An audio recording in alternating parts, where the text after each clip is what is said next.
햇살보다 밝게 빛나는 주의 영광 모든 어두움 물리치네 누구도 주 앞에 다가설 수 없네 주의 거룩한 보좌 앞에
이름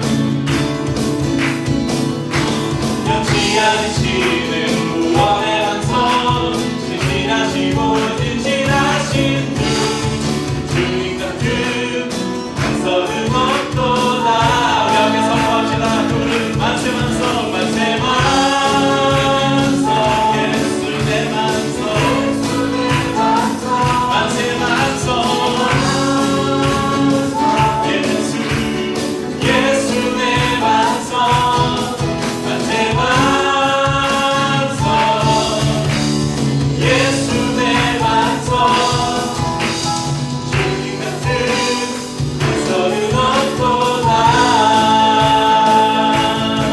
믿음 나라 거룩 나라 말씀 나라 주님만 나르니 믿음 나라 믿음 나라 거룩 말씀 나라 나라 주님만 나르니 나의 가는 길 믿음 따라갈 때 내가 나의 워싸도 더없네. 내 입술의 기도 믿음의 선포 주님 날 위하시면 주님 날 위하시면 누가 날 대적하니 믿음 나라 거룩 나라 말씀 나라 주님만 따르니 믿음 나라 나라 이끄시는 대로 걸어가자. 우리가 말씀하시는 대로 말씀 나라 주님만 따르니 나의 가는 길 나의 가는 길 믿음 따라갈 때 내가 나의 못사고 더없네.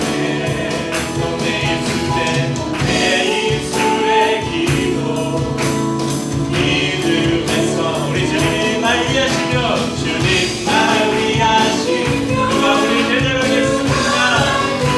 하나님 믿음 따라 믿음 따라 거룩 나라 말씀 나라 주님만 따르는 우리의 고백을 담아서 믿음 따라 거룩 나라 말씀 나라 주님만 따르니 주님만 따르니 주님만 따르니 할렐루야. 우리에게 말씀하시는 대로 그 말씀을 믿는 믿음 따라 생각할 때 주님 우리 삶에 놀라운 일을 행하실 것을 우리가 경험하게 될 것입니다. 전능하신 나의 주 하나님은 능치 못하실 일 전혀 없네. 우리의 모든 간구도 우리의 모든 생각도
지난주에 여름 캠프 우리 2박 3일 동안 2박 3일을 같이 지내다 보니까 좀 더 친밀해진 것 같죠. 상대적으로 교회는 저희야 교회가 일터고 그래서 저희는 어색하지 않은데 오늘 오신 분들 다 오랜만에 보는 것 같다고 그런 느낌이 드는 게 아마 한 주 교회를 안 와서 그러신 것 같습니다. 하나님 주신 은혜를 잘 간직하고 또 은혜대로 살아내시길 바랍니다. 오늘은 2025년 사자성어 시리즈 세 번째이자 이제 마지막으로 오늘 나눌 사자성어는 사상누각입니다. 한자풀이를 한번 보실까요? 한자풀이를 모래사, 윗상, 다람누, 집각. 누각은 보통 집을 말하죠. 건물. 네, 모래 위의 집 이런 말입니다. 그때 해설을 보면 기초가 약해 오래가지 못한 이런 의미가 있는 사자성어입니다. 그럼 모래 위에 집을 지으면 튼튼할까요? 안 튼튼할까요? 금방 무너지겠죠. 여러분 우리 아이들은 해수욕장 가면 모래사장에서 다들 한 번쯤 해보셨을 거예요. 이렇게 모래성을 쌓잖아요. 모래성을 쌓거나 아니면 모래로 예쁘게 무슨 집을 지어놓으면 물이 한번 흉 들어왔다 나가면 내가 정성스러워 만들어 놓은 게 그냥 한순간에 싹 무너져 버리죠. 모래는 건물의 기초로 사용할 수 없기 때문에 모래 위에 집을 지으면 금방 무너지고 맙니다. 그래서 금방 무너질 일이나 그런 사람의 생각, 사상 이런 것을 말할 때 사용하는 사자성어가 바로 사상누각입니다.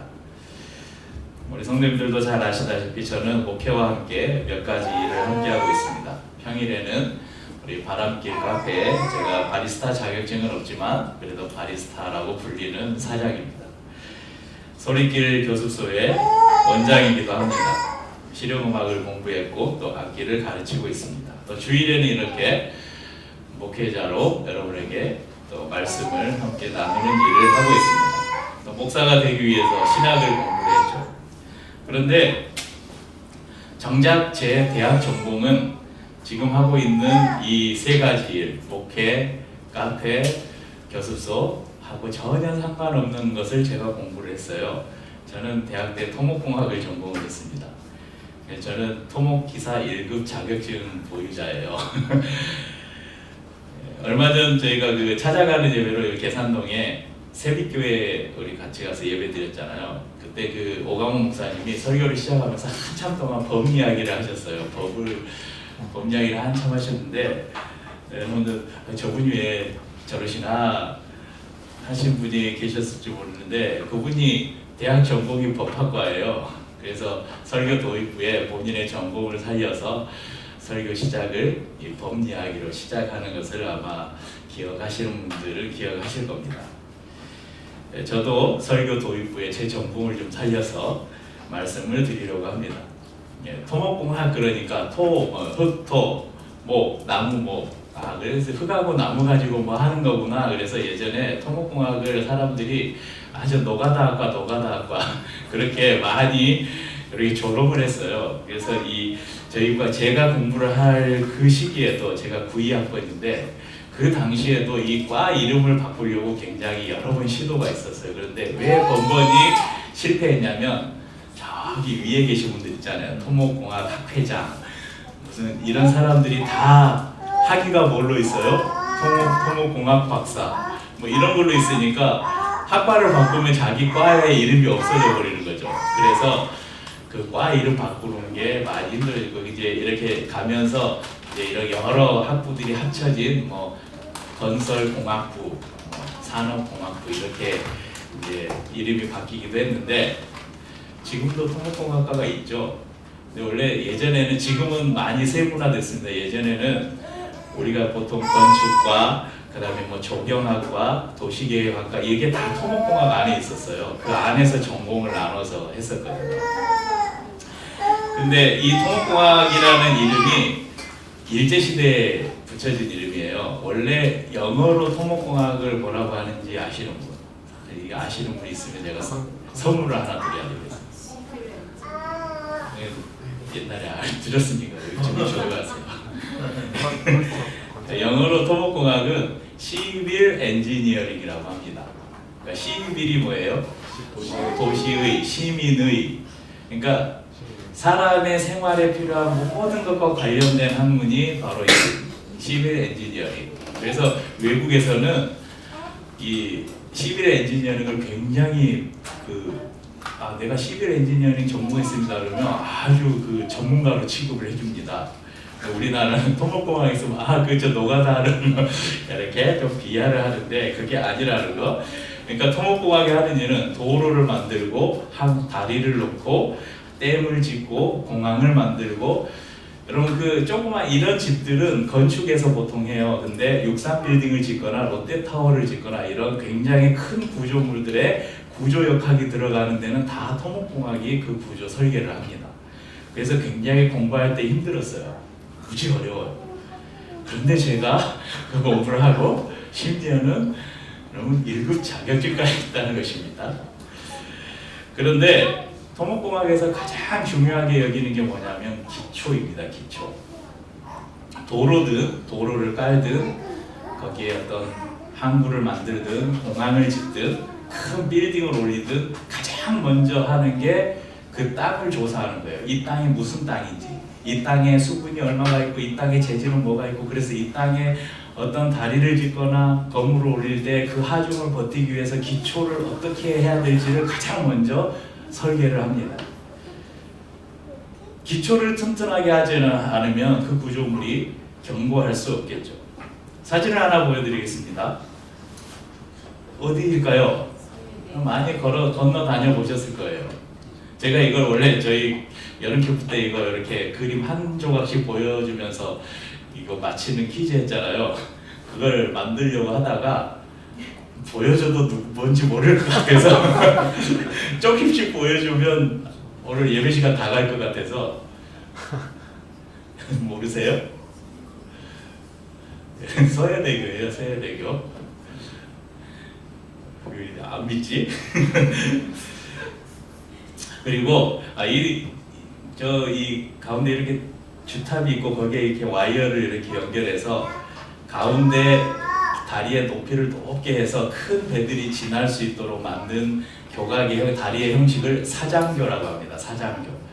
또 뭐 현수교라고 있어요. 케이블을 쭉 매단 다음에 케이블을 알을 해서 이렇게 다리를 이렇게 케이블로 붙잡고 있는 걸 현수교라고 하고, 이런 방식을 사장교라고 하는데, 큰 배가 다리 밑으로 지나갈 때 필요한 공간을 만들기 위해서 이렇게 양쪽에 주탑을 세워서 이렇게 만드는 다리를 사장교라고 합니다.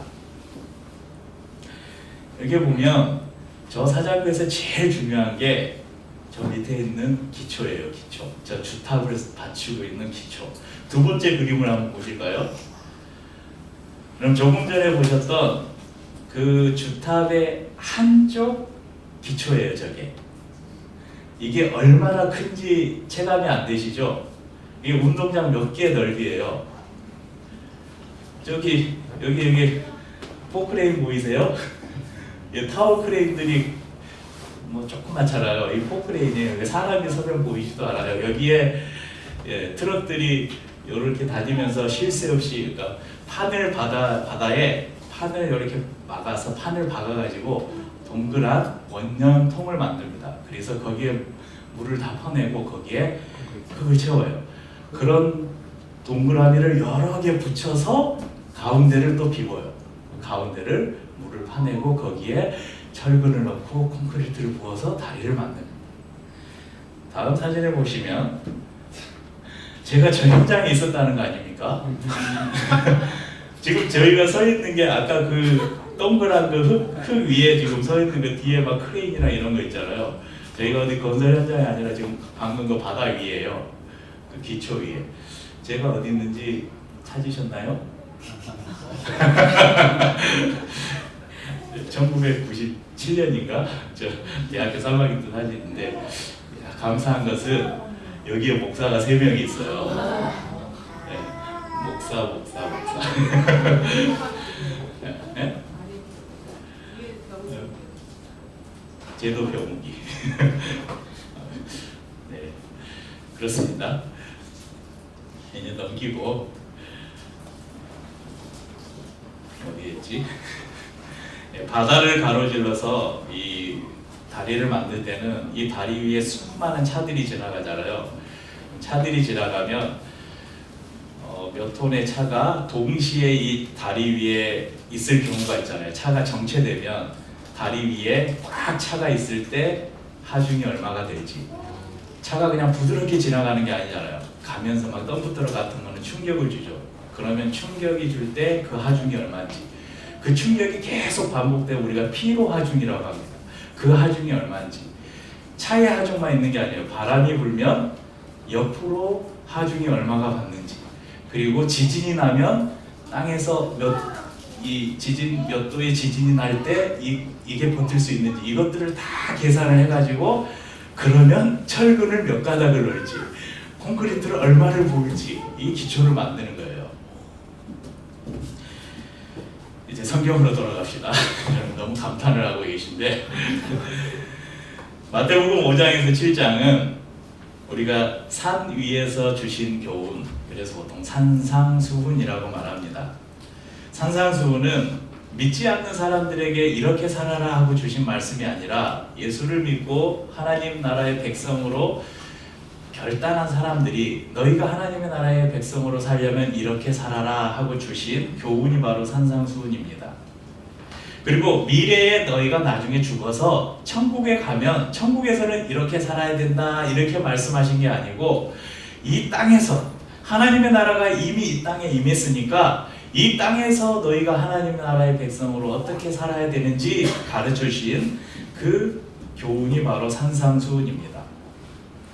기류의 교회를 시작하면서 2016년에 16년부터 계속해서 이 마태복음을 한 장 한 장 살피면서 이 강해 설교를 한 적이 있는데, 그 중에 이 산상수훈 설교 부분도 자세하게 나눈 적이 있었습니다. 산상수훈을 통해서 주신 예수님의 가르침을 하나하나 듣다 보면 딱 드는 생각은 이거예요. 야, 저렇게 살 수 있을까? 여러분, 아마 누구나 다 산상수훈의 말씀을 이렇게 공부하다 보면 이렇게 살라고? 내가 이렇게 살 수 있을까? 그런 의문이 제일 먼저 들어요. 그럼 나는 안 되겠네. 산상수훈의 시작에 예수님께서 팔복을 말씀하셨잖아요. 8가지고 그 첫 번째 복이 뭐예요? 가난한 자가 복이 있나니 천국이 저희 것이다. 가난한 자가 복이 있대요. 의를 위해서 핍박을 받으면 복이 있다고 합니다. 또 계속되는 산상수훈이 이런 말씀도 있죠. 형제를 미워하면, 자, 형제를 사람을 칼로 찔러서 죽이는 게 아니에요. 형제를 미워하면 이미 살인하였느니라. 여자를 보고 남자를 보고 음란한 생각을 품는 자는 이미 간음하였느니라. 예수님의 가르침대로 그렇게 우리의 삶을 이렇게 비춰보면 저와 여러분들은 다 살인자들이에요. 저와 여러분들은 다 가늠한 사람들이에요. 이런 말씀 앞에 우리는 낙심할 수밖에 없죠. 야, 그럼 나는 어떻게 하나님 나라를 살 수 있는가? 그리스도의 삶은 거기에서부터 출발하는 것입니다. 그래, 나는 내 힘으로는 도저히 이런 삶을 살 수가 없구나. 그래, 나는 죄인일 수밖에 없구나. 그러면 어떻게 해야 돼요? 내 힘으로는 이런 삶을 살 수 없으니 내 안에 계신 성령님의 능력으로 내가 이런 삶을 살아야 되겠구나. 그렇게 결단하고 그렇게 살려고 몸부림치는 것입니다. 여러분, 그렇게 완벽하게 우리가 살아내면 우리가 사람이겠습니까? 오늘 본문은 5장부터 시작된 이 산상수훈의 결론을 말씀하는 부분입니다. 우리의 믿음을 건물과 비교해서 예수님이 말씀하셔요. 우리의 믿음의 기초를 어디에 둘 것인가에 따라서 우리의 삶이 결정됩니다. 사람들은 건물을 볼 때 제일 먼저 무엇을 봅니까? 드러나는 외관을 보죠. 외관을 보고 저 건물 참 예쁘다. 건물이 얼마나 아름다운지, 또는 조금 건물에 관심 있는 사람들은 건물이 얼마나 실용적으로 지어졌는지, 이것을 건물을 보고 판단하죠. 그런데 아무리 아름다운 건물이라도 그 기초가, 우리의 눈으로 보이지 않는 기초가 제대로 되어 있지 않으면 아무리 아름다워도 아무리 실용적이어도 그 건물은 곧 무너지고 말 것입니다. 그리고 우리나라도 그런 아픔들이 있었잖아요. 삼풍백화점 붕괴, 성수대교 붕괴. 네, 이런 사건들이 왜 일어났는지 저는 잘 알고 있어요. 다 토목공학 전공한 사람들, 일하는 사람들이 다 철근 빼먹고 콘크리트 배합 비율을 속이고 원가 줄이려고 그래가지고 건물들이 무너진 거예요.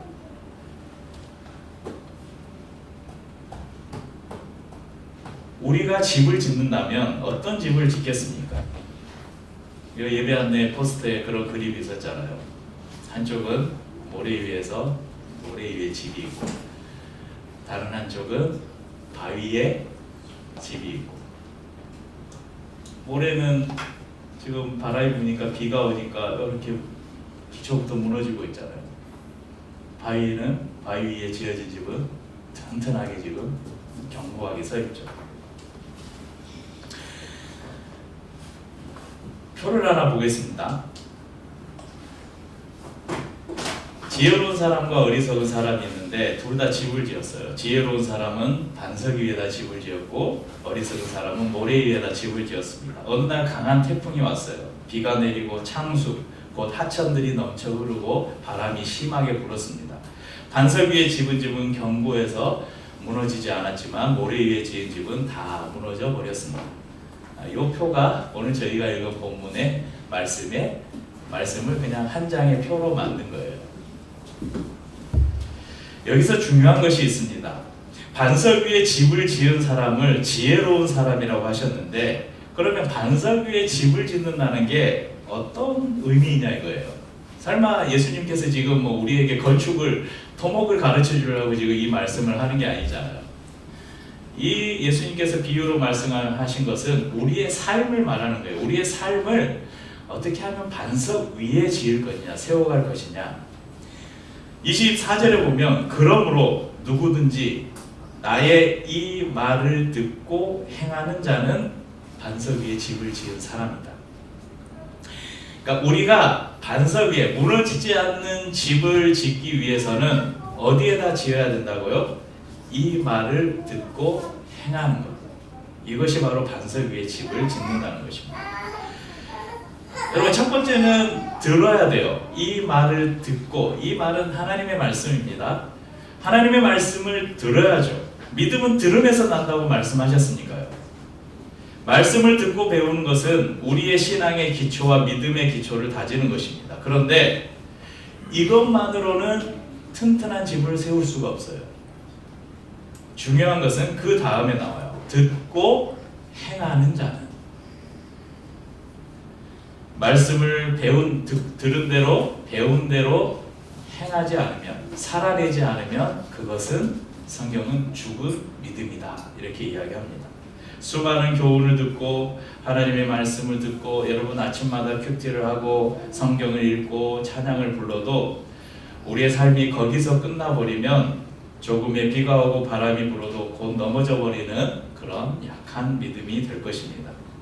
말씀이 우리의 삶으로 성육신되지 않으면, 곧 말씀을 따라 살지 않으면 우리의 삶은 결코 반석 위에 있다고 말할 수 없습니다.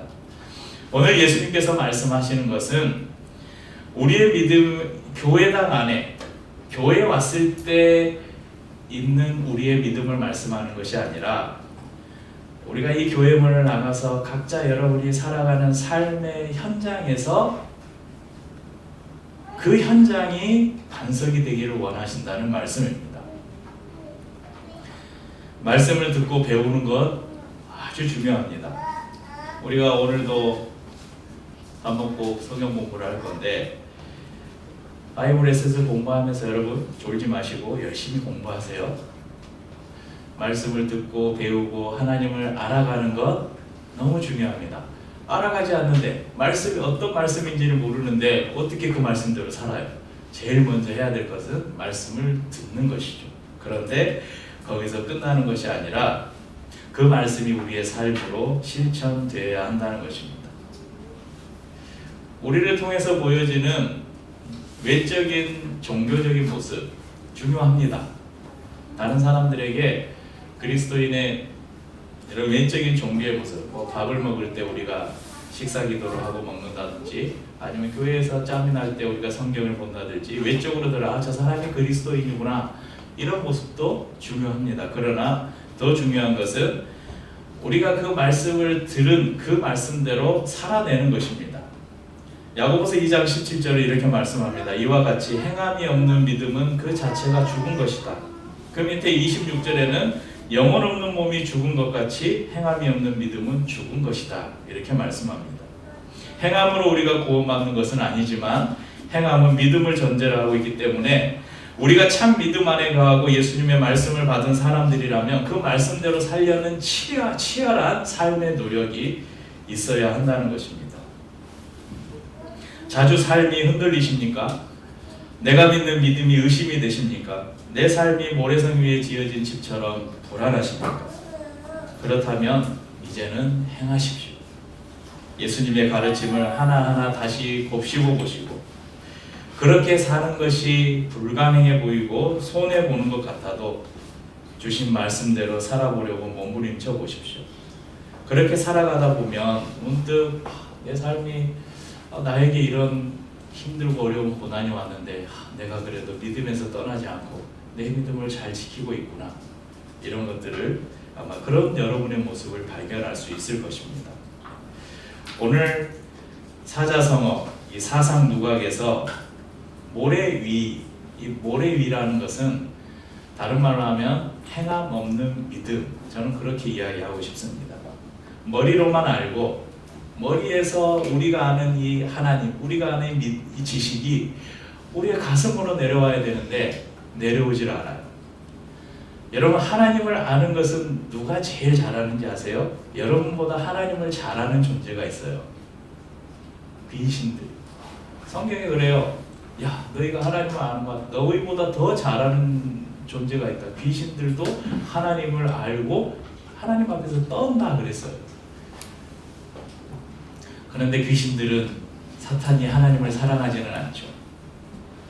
우리의 머리로 지식으로 알고 있는 그 하나님에 대한 지식이 우리의 가슴으로 내려와야 돼요.